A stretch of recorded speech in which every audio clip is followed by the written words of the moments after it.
살 때 잠깐 한 주간 세미나 때문에 뭐 공부하기 위해서 주일에 갔다가 토요일에 오는 그런 일정이었는데, 뭐 전에는 같이 사람들이랑 혹은 가족끼리 뭐 해가지고 이렇게 간 적은 있기는 있는데, 혼자 간 적은 좀 처음이어가지고 되게 좀 두려움도 있고, 어디 길 잘못 들면 어떡하나. 전에는 그냥 차 가지고 이렇게 갔는데 좀 그런 것도 없이 공항에서 내려서 그때 한참 비자를 까다롭게 체크해가지고 이거 좀 잘 안 되면 어떡하나 그런 생각도 있었고, 나 영어도 아주 잘하지도 못하는데 택시 잘 잡아 타가지고, 한국에는 많이 들어오지 않았는데 그때 미국의 우버 택시라고 해가지고 이제 앱으로 불러가지고 이렇게 가고 뭐 그런 시스템이 이렇게 있었는데, 그렇게 좀 이용하려고 했는데 이거 처음 해보는데 잘 되려나, 숙소 잘 도착하려나, 또 가서 식사하고 식당 혼자 어떻게 또 한 주간 해결해야 되나, 뭐 이런 여러 가지 좀 생각이, 좀 두려움들이 좀 있었습니다. 네, 감사하게도 이 모든 것들이 좀 계획대로 좀 진행됐어요.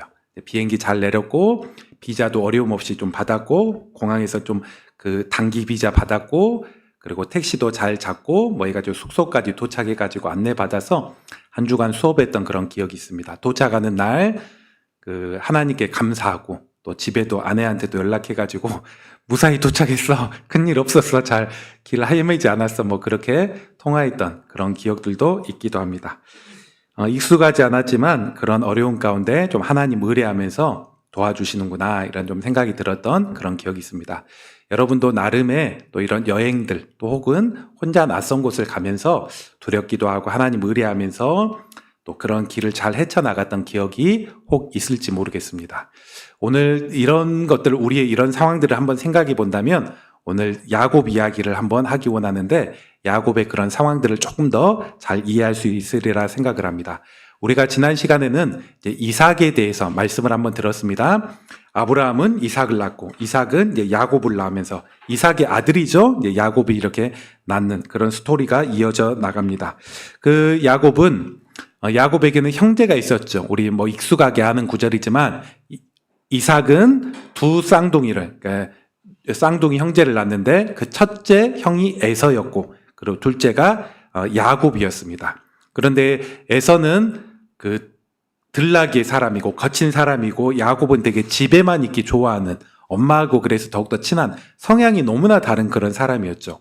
그리고 아버지 이삭은 사냥도 잘해오고 남자답은 또 첫째 아들인 그 에서를 더욱더 좋아했습니다. 이런 상황 가운데 있었는데, 그만 에서의 단점은 영적인 관심이 별로 없다는 것입니다.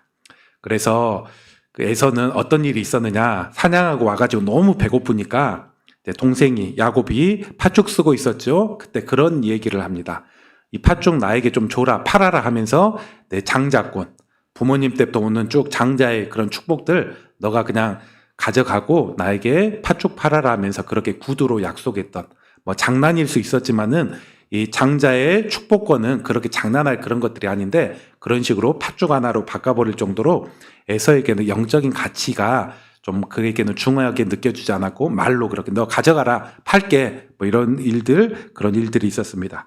그리고 이들이 더욱더 커서 이제 아버지 야곱이 눈이 잘 보이지 않고, 아버지가 재산도 그렇고, 또 그 할아버지 아브라함 때부터 있었던 그런 축복의 은혜들을 이제 두 아들들 중에 이제 좀 이렇게 축복하면서 넘겨줄 그런 때가 되었습니다. 이를 잘 간파해 나가고, 이 어머니 리브가는 둘째 야곱을 더 좋아했기 때문에 야곱을 뭔가 장자로 더욱더 세우고 싶었습니다. 그래서 어머니와 뭐 짜기도 하고 이런저런 일을 해서 거짓말로 속여서, 아버지를 속여서 야곱이라는 사람이 형 에서 대신에 축복의, 믿음의 축복과 또 장자의 그런 축복들을 받게 되죠. 그리고 사냥하고 돌아온 이 야곱이, 이 에서가 이를 알고 난리가 납니다. 동생을 죽이네 사네 하면서, 전에도 야곱이 나를 속이더니, 사실 형 에서가 장자권 팔았으면서 그가 얘기하기를 때가 되니까 이렇게 얘기합니다. 속여가지고 내 장자권의 명분을 가져가더니 실제로 지금 그러했다, 이렇게 표현을 합니다. 그러면서 때가 되면 내 동생을 죽여야 되겠다. 에서가 그 정도로 화가 났고, 지금은 엄마 아빠 때문에 대놓고 그렇게 하지 못하지만 죽여버려야 되겠다, 이 정도로 화가 난 것입니다. 이 모든 상황들을 어머니 리브가가 간파하고 남편이었던 이삭에게 얘기하죠. 우리 두 아들이 싸워가지고 한 명 중에 둘 중에 하나 죽을지도 모르겠습니다. 그래서 잠깐 지금 소나기 피하기 위해서 이 둘째 아들 야곱을 좀 외갓집으로 보냅시다. 멀리 있는 외갓집으로 잠깐 보내고 또 지금 노총각이 되어가지고 나이가 많이 들었음에도 불구하고 결혼도 하지 못하고 있는데 지금 여기에 있는 이방인 여자 중에 한 명 얻을 바에는 우리 고향에 가서 우리와 친척 중에 그리고 여호와의 신앙이 어느 정도 있는 사람 중에 아내도 구해가지고 둘째 아들도 삼읍시다. 그렇게 제안해서 이삭을 설득하여서 이제 외갓집으로 보내는 그런 장면이 이제 앞 구절에 바로 나옵니다. 그리고 오늘 본문 28장 10절부터는 이제 그 야곱이 부모님의 허락 가운데 외갓집 하란으로 가고 있는 그 여행길에 대해서 이야기하고 있죠.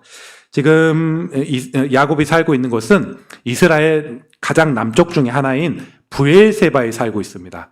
브엘세바에서 하란 땅으로 가야 되는데 그 하란 땅까지 길이가 어느 정도 되었느냐? 약 한 800km에서 900km. 광주에서 서울까지가 약 한 400km가 채 되지 않아요? 거기에 2배. 광주에서 차 타고 서울 가서 저기 북한 넘어가서 신우주 백두산 그 정도까지 가야 되는 그런 거리에 하란 땅이 있었습니다. 그리고 지금 같으면 뭐 차를 타고 가고 기차나 비행기 타고 가면 될 것인데 그때는 그런 교통수단이 없죠. 그냥 말이나 가장 흔한 게 낙타 타고 가는 것이었습니다. 그런데 지금 이 야곱은 집도 가난하지도 않음에도 불구하고 낙타도 탈지 않고 홀로 가고 있습니다. 혼자. 종도 없이 옆에 동행자도 한 명 없이 혼자 급하게 낙타 하나 타지 않고 긴 그런 여행길을 혼자 지금 걸어가고 있는 것입니다. 고대사의 긴 여행 가운데 가장 위험한 일이 뭐냐? 혼자 여행 가는데 도적들을 만나는 것입니다. 도적 만나서 뭔가 뺏기기도 하고 위험한 일, 이런 일들이 종종 일어나곤 했는데 지금 야곱이 맨날 며칠 걸어가야 될 바로 그 길에 또 숙소도 마땅치 않은 그 길에 혼자 간다는 것은 너무나 위험천만한 그런 일이었습니다. 그러나 급하게 지금 야곱은 거의 쫓기다시피 하면서 가고 있는 것입니다. 지금 이런 광경을 한번 생각해 보십시오. 제가 아까 초두에 혼자 그냥 비행기 타고 이렇게 가는 거, 미국 가는 거 한번 생각했는데 그와 비교할 수 없을 정도로 지금 야곱은 위험하고 고생스러우며 외로운 그런 여행길, 외갓집을 가고 있는 것입니다. 그리고 야곱 입장에서 이 외갓집으로 가는 것은 더 지금 고달픈 게 그는 살아생전에 지금까지 이 외갓집을 한 번도 가보지 않았습니다. 어디로 가야 될지 모른다는 것입니다. 우리가 지금은 아무리 외갓집이 멀어도 한 1년에 한 번 정도 우리가 다 외갓집을 가잖아요. 외국에 있어도 그래도 한 3년, 5년에 한 번 정도는 그래도 누가 오더라도 만나곤 이렇게 하는데 아마 제 추측에 이삭이 약속의 땅을 떠나는 것을, 가나안 땅에 떠나는 것을 좀 겁을 냈던지 그런 마음이 있어서인지 하란 땅에 이삭의 아버지 이삭이 아들들을 데리고 한 번도 외갓집으로 가본 적이 없습니다. 그래서 지금 이 야곱 역시도 나이가 어른이 넘어서 노총각이 되었음에도 불구하고 하란이 어디 있는지, 하란에 설령 도착했다고 할지라도 지금 외삼촌 집, 외할아버지 집에 과연 무사히 도착할 수 있는지 이를 보장해 나갈 수 없는 것입니다. 이런 상황 가운데 지금 얼마나 막막합니까? 어디로 가야 될지도 물어 가야 됐고 하란에 도착한다고 할지라도 과연 외갓집, 친척 잘 갈 수 있을지 이런 두려움 가운데 있는 것입니다. 그러면서 지금 가는 도중에 도착했던 그런 장소가 루스라는 그런 지역입니다. 지금 루스에 도착했는데 어느덧 밤이 되었음에도 불구하고 숙소가 하나도 없죠. 그래서 지금 이 적막한 그런 상황들을 알려주는 그런 표현 하나가 있습니다. 우리 한번 11절 한번 보죠. 자, 루스라는 곳에 도착했는데 해가 져버리고 더 이상 가기 어려운 상황이 되었습니다. 11절 보니까 거기서 유숙하려고 잠을 자려고 그곳에 한 돌을 가져다가 베개를 삼고 거기 누워 자더니 이렇게 표현하고 있는 것입니다.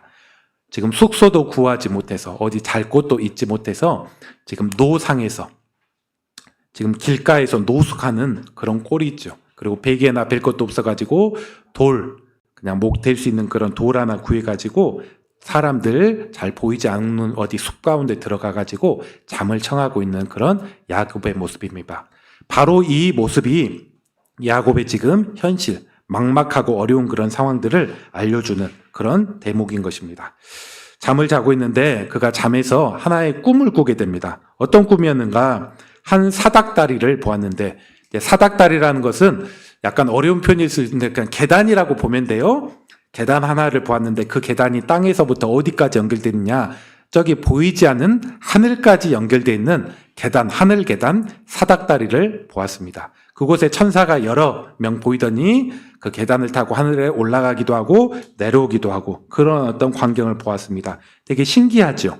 그러면서 13절부터 하나님의 음성이 들립니다. 꿈에서 하나님의 음성이 들립니다. 우리 한번 13절 한 번 더 같이 한번 읽어보죠. 13절 읽습니다. 시작. 또 본즉 여호와께서 그 위에 서서 이르시되 나는 여호와니 내 조부에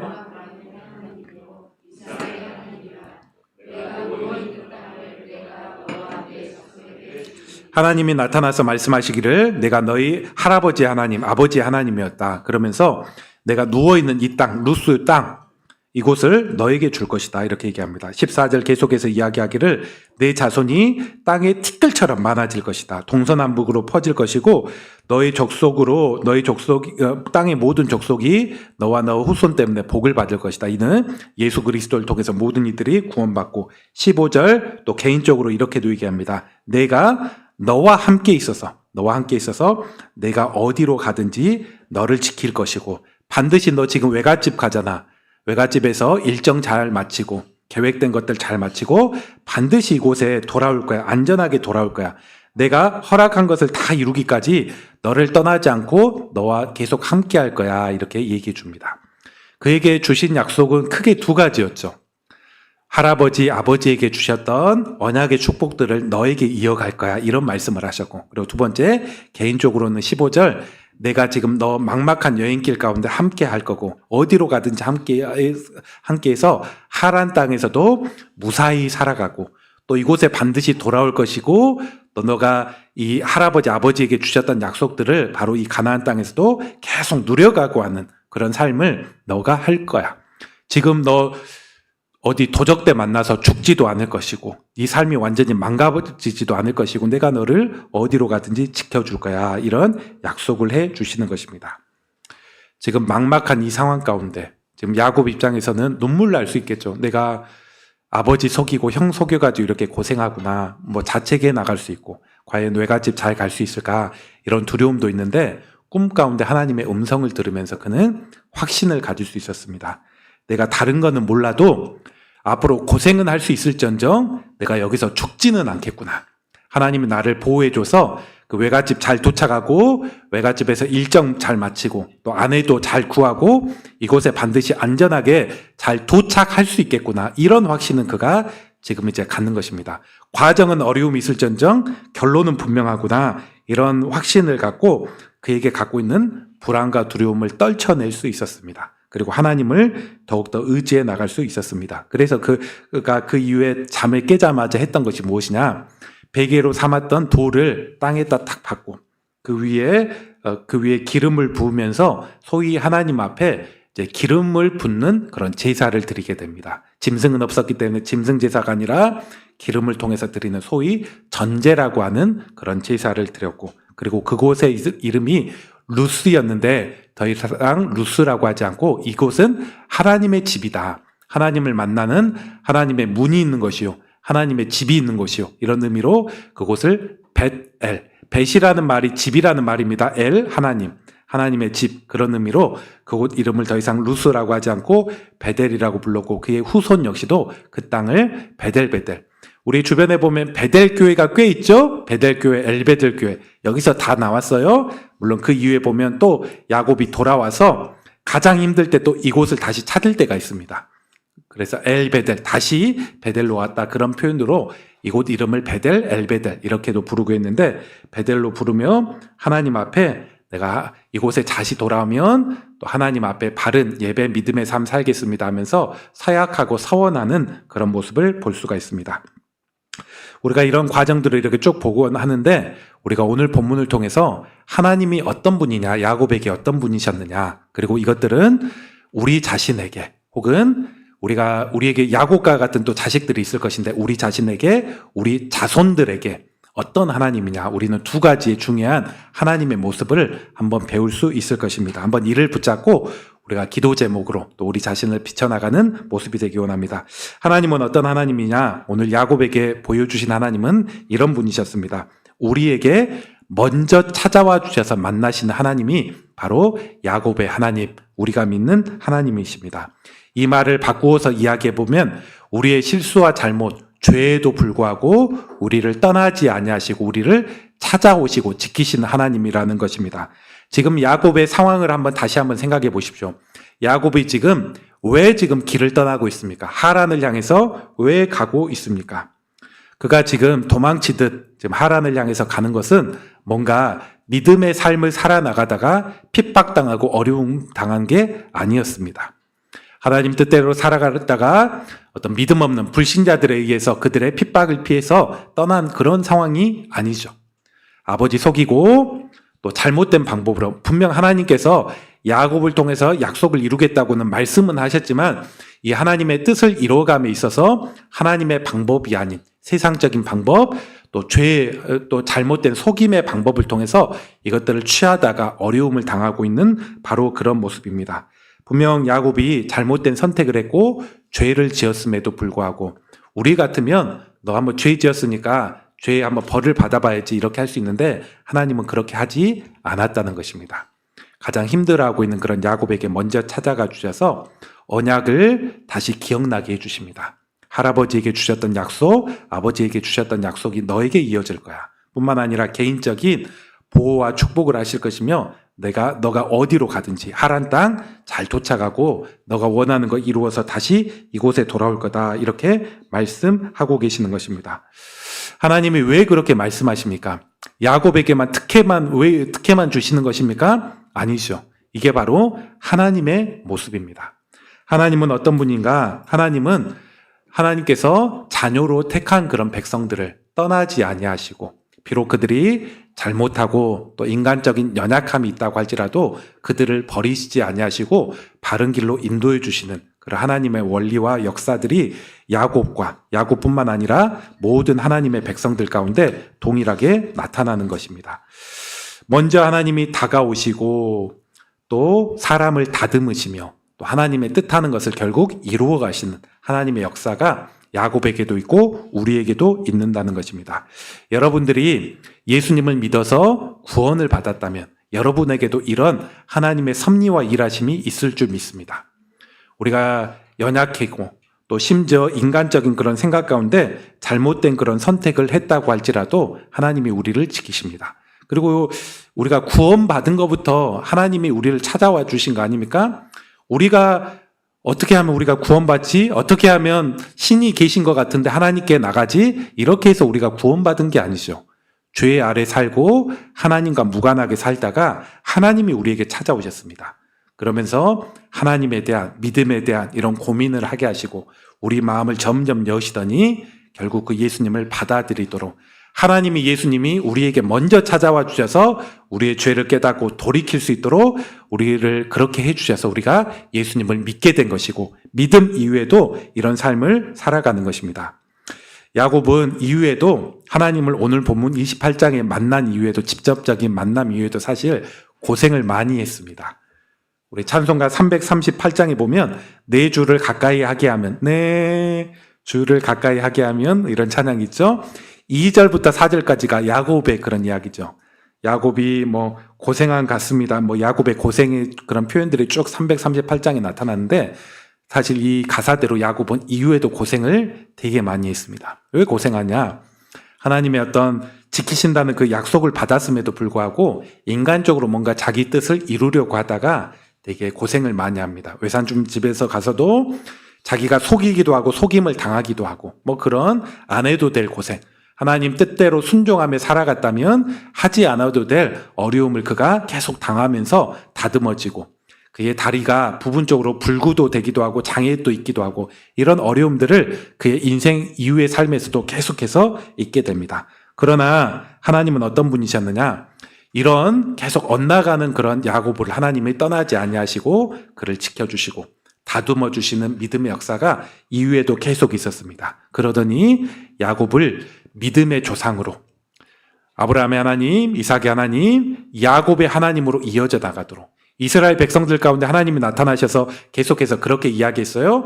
나는 어떤 분이냐? 나는 아브라함의 하나님이요, 이삭의 하나님이요. 이렇게 끝나지 않고 야곱의 하나님이라 이렇게 좀 표현해 나가면서 계속해서 야곱 가운데서도 역사하시고 그가 마침내 또 믿음의 조상의 귀한 어떤 믿음과 삶의 그런 어떤 완성들이 이루어져 나갔음을 하나님께서 친히 이야기하고 있습니다.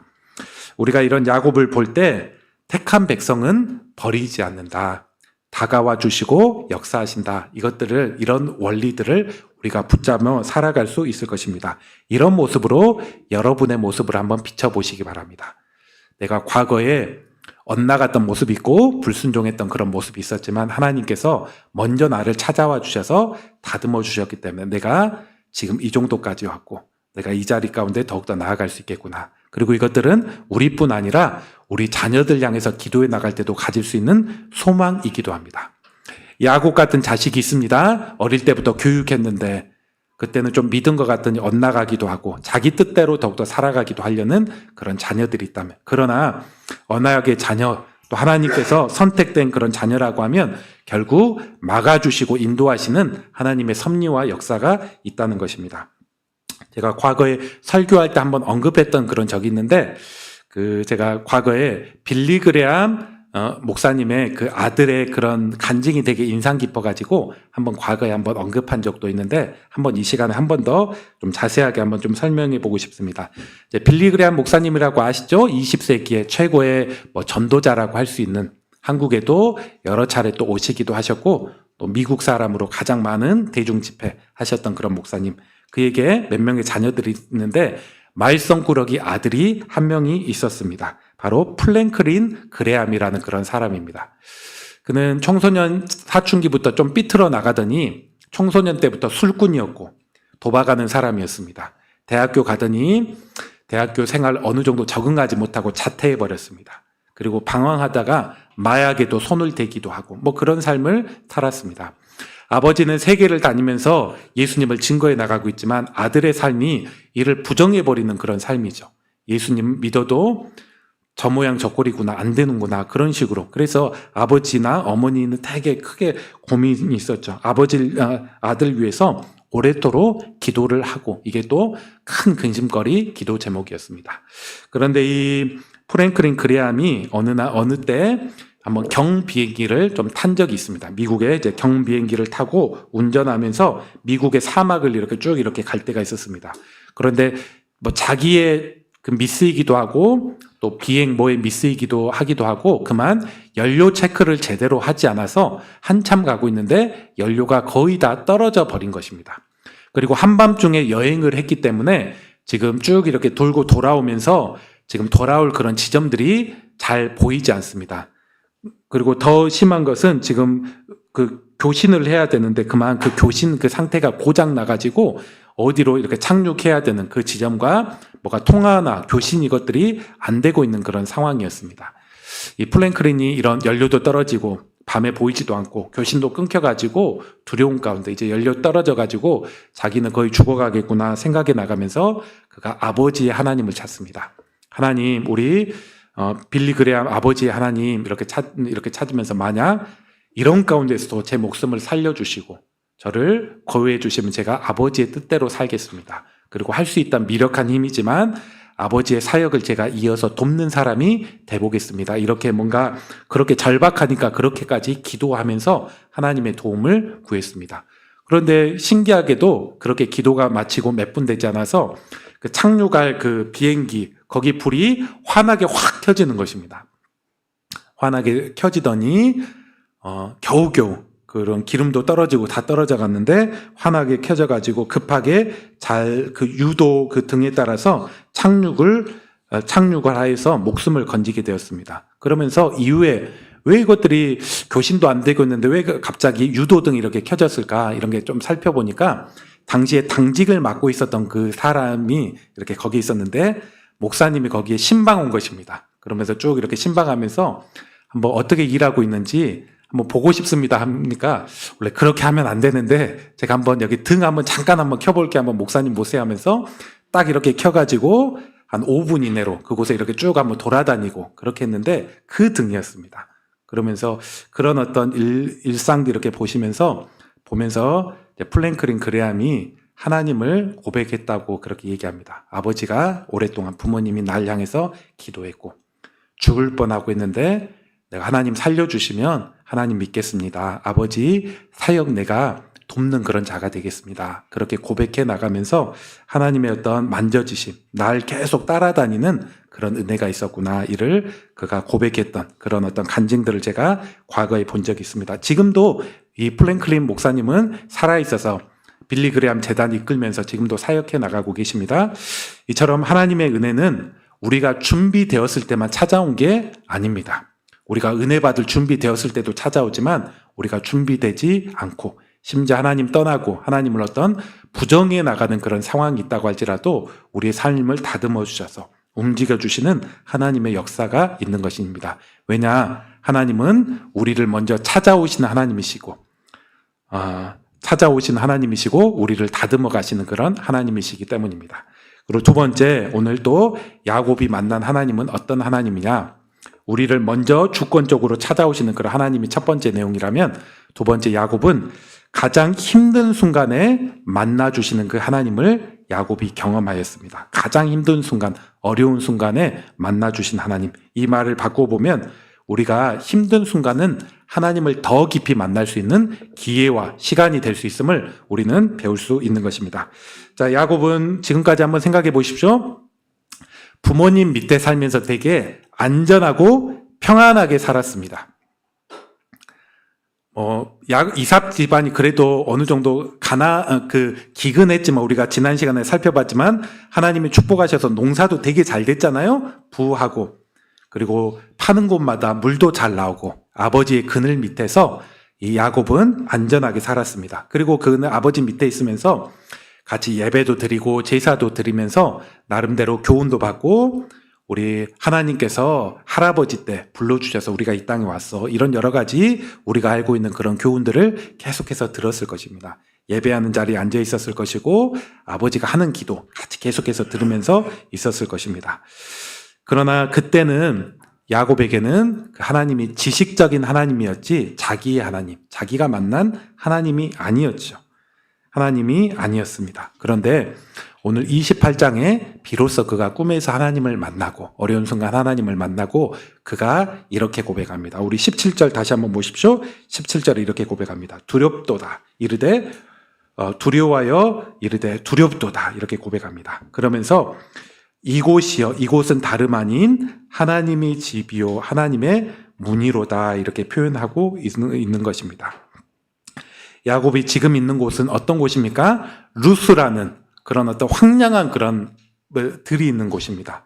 사람이 더 지나가지 않았던 그런 곳, 돌베개 베고 잤던 곳, 그런 어떤 사막과 같은 바로 그런 곳, 처량하고 힘들고 어려웠던 그런 곳이었습니다. 그런데 그는 하나님을 만나고 고백하기를 황량하고 처량하고 어둡고 그런 냉랭한 그 이 땅을 뭐라고 얘기하냐? 이곳은 하나님의 집이라고 얘기하죠.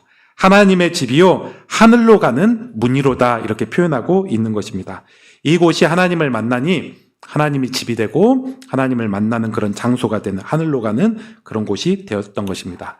야곱이 집에서 편하게 있을 때는 하나님에 대해서 이렇게 잘 이해하지 못하고 만나지 못했는데 그가 힘들고 어려울 때 하나님이 찾아가시니 하나님이 그 마음을 열어주시고 만나주시니 그의 어려운 상황에도 불구하고 그가 하나님을 만나게 되고 절망의 그런 시간이 하나님을 만나는 시간이요 어렵고 힘든 그런 곳 가운데 하나님의 은혜와 확신이 부어져 나가는 것을 볼 수가 있습니다. 이것은 야곱뿐만 아니라 하나님을 만난 여러 사람들의 동일한 그런 고백입니다. 당신은 언제 하나님을 뜨겁게 만났습니까? 언제 이전과 다른 은혜 체험을 하였습니까? 이렇게 이야기하면 많은 사람들이 이야기하기를 내가 힘들고 내가 고달플 때 인간적으로 뭔가 방법이 없을 때 하나님을 만났노라 이런 고백들을 많이 합니다. 육신적으로 아프다든지 혹은 어떤 가정과 삶에 문제가 있다든지 직장에 큰 어려움이 있다든지 우리 스스로 이것들을 통제할 수 없는 그런 상황들 가운데 있을 때 내가 하나님을 만났습니다. 하나님이 아니면 안 될 만한 상황 가운데 하나님이 저를 깨워주시고 움직여주셨습니다. 이런 고백들을 많이들 합니다. 지금은 은퇴하셨지만, 이제 감리교에서 유기성 목사님이라고 하신 분 많이 아는데, 저에게도 좀 많은 도움을 줬던, 책 읽으면서 많은 하나님과 동행하고, 일기 쓰고 이런 거에 저에게도 많이 이렇게 좀 도움을 받았던 그런 목사님이 있습니다. 감리교회. 지금은 은퇴하셨지만은, 지금도 하나님과 동행하는 그런 어떤 사역들 같이 하는 그런 목사님. 그런데 이분도, 이분 부모님도 이렇게 목사님이셨습니다. 그러면서 이분이 처음에는 목회할 그런 마음이 전혀 없었는데 어떤 것 때문에 목회를 시작하게 됐냐. 이미 부모님이 태어날 때부터 장남이었는데, 하나님, 내가 이 아들은 하나님께 바치겠습니다. 하나님 사용하셔서 목회자 되게 해주십시오. 그리고 어릴 때부터 계속 그렇게 교육을 받았습니다. 장남은 내가 바쳤으니까 너는 무조건 목회해야 돼. 이런 식으로. 그런 어떤 가르침, 또 나름대로 성품도 좋았기 때문에 부모님 뜻 따라야 되지, 이런 생각 때문에 고민하다가 그가 대학교는 신학교로 가게 되었습니다. 그러나 확신은 없었어요. 하나님 날 부르신 게 맞나? 그냥 엄마 아빠 기도로 내가 같이 신학교 갔지, 내가 과연 목회자 해도 되나? 이런 여러 고민들이 있었습니다. 그러면서 신학교까지 마쳤고 군대를 군목으로, 군대 목사님으로 또 가게 되었어요. 그러면서 기초 군사 훈련을 받으면서 이제 큰 일이 일어났습니다. 훈련을 받는데 그만 사고가 일어나서 그의 다리가 문제가 있어서 다리를 고치고 수술을 해야 되는데, 얘기하기를 지금 좀 잘못하면 다리를 잘라야 될지도 모른다, 그런 이야기를 듣게 됩니다. 그러면서 그 유기성, 당시에 이제 군인 목사님이 그때 잘박하게 하나님을 찾죠. 다리를 잘라야 된다고, 잘릴지도 모른다고 하니까, 한번 더 진찰해야 된다고 하니까. 그러면서 그가 지금까지 수동적으로 끌려가고, 하나님 저는 목회하기 싫어요, 아빠 때문에 엄마 때문에 이렇게 왔어요 하면서 수동적으로 반응하고, 군대 가고 졸업까지 했지만, 지금 또 다른 병사들 가운데 목회자라고 쓰지만 수동적으로 계속해서 끌려가고, 내가 여기 왜 있나 이렇게 좀 생각했던 그런 마음들 가운데 정신이 반짝 들고 하나님을 찾았다고 합니다. 힘들고 가장 어려운 순간에 하나님을 찾고 만나고 한 2달 정도 치료한 다음에 그때부터는 마음의 태도가 완전히 달라졌죠. 그때 비로소 내가 더 이상 부모님의 하나님이 아니라 나의 하나님, 내 믿음 확신 가지고 사역도 하고, 이후에 또 여러 군대 그런 생활도 감당해 나갔다, 그런 내용들을 듣기도 하였습니다. 우리 인생도 이와 같습니다. 우리가 평안하고 또 어려움이 없을 때는 그냥 무난하게 살아가는 것 같지만은, 가장 어려운 그런 순간 가운데 하나님의 크신 은혜도 임합니다. 깨트리기 어려웠던 것도 그때 깨지기도 하고, 또 냉랭한 그런 신앙도 내가 힘들고 어려울 때 하나님을 만나고 납니다. 그리고 우리 자녀들에게도 이런 어떤 믿음의 역사들이 하나님께서 있을 줄 믿습니다. 지금은 우리 품에서 얘가 믿음이 있는지 없는지 모를 수도 있지만은, 그가 어려운 상황 가운데 하나님이 찾아가 주시고, 또 그를 하나님이 만나 주시고, 또 그 스스로 더 이상 부모님의 하나님이, 집안의 하나님이 아니라 또 자기 하나님을 만나게 하는 그런 모습들. 또 혹시나 여러분의 상황 가운데 현재 내 삶이 고달프고 힘들다, 뭔가 어려움이 있다, 질병 때문에 힘들다, 이런 분들이 있다면 오늘 야곱이 만난 그 하나님을 만나시기 바랍니다. 가장 힘들고 어려울 때 하나님은 찾아오시다 하나님, 그때가 바로 하나님을 만날 때요, 하나님의 집에 들어갈 그런 때입니다. 분명 외적으로는 고단한 상황이고 보이지 않는 황량한 그런 땅에 거해 나가지만, 우리가 바로 그곳에서 하나님을 만남으로 우리에게 새로운 어떤 믿음의 간증이라는 것들이 있고, 우리의 연약함에도 불구하고 하나님의 약속이 부어지면서 내가 끝까지 너를 책임질 거야, 보호할 거야, 과거에 주셨던 이런 은혜와 약속들을 이후의 삶 가운데서도 반드시 이루어 나갈 거야, 이런 은혜들을 우리가 경험해 나갈 수 있는 것입니다. 오늘 한번 말씀을 한번 정리해 보겠습니다. 야곱은 이제 베델이라는 곳에서, 루스라는 곳에서 처음 하나님을 만나고 경험하게 되었습니다. 하나님이 찾아오셨죠. 야곱이 만난 하나님은 어떤 하나님이십니까? 바로 야곱의 부족함과 잘못에도 불구하고 먼저 찾아가 주시고 또 일하시는 그런 하나님이십니다. 언약의 자녀들 버리지 않고 반드시 끝까지 책임져 주시는, 이루시는 그런 하나님이십니다. 이 언약의 그 하나님, 언약의 백성을 돕고 함께 하신 하나님이 오늘 21세기에 여러분의 삶 가운데서도 동일하게 있을 줄 믿습니다. 그리고 두 번째, 가장 힘든 순간에 또 우리를 찾아와 주시고 하나님을 만나게 하시는 그 하나님이십니다. 그러므로 신자들은 삶이 고달프고 힘들다고 해서 우리가 그것만 주목한 게 아니라 바로 지금이 은혜의 때가 될 수도 있겠구나. 이전에 경험하지 못한 하나님을 내가 이 시간에 만날 수도 있겠구나. 내가 바른 믿음의 반응만 해나갈 수 있다면 지금이 은혜의 때요. 또 하나님을 깊이 경험해 나갈 수 있는 그런 은혜의 현장이구나. 이렇게 고백도 하면서 믿음의 반응도 해 나갈 수 있어야 될 것입니다. 이런 은혜가 여러분 가운데 있고 또 여러분의 자녀들 가운데 있기를 주의 이름으로 축원합니다. 우리 시간 찬송 하나, 아까 338장 우리 2절부터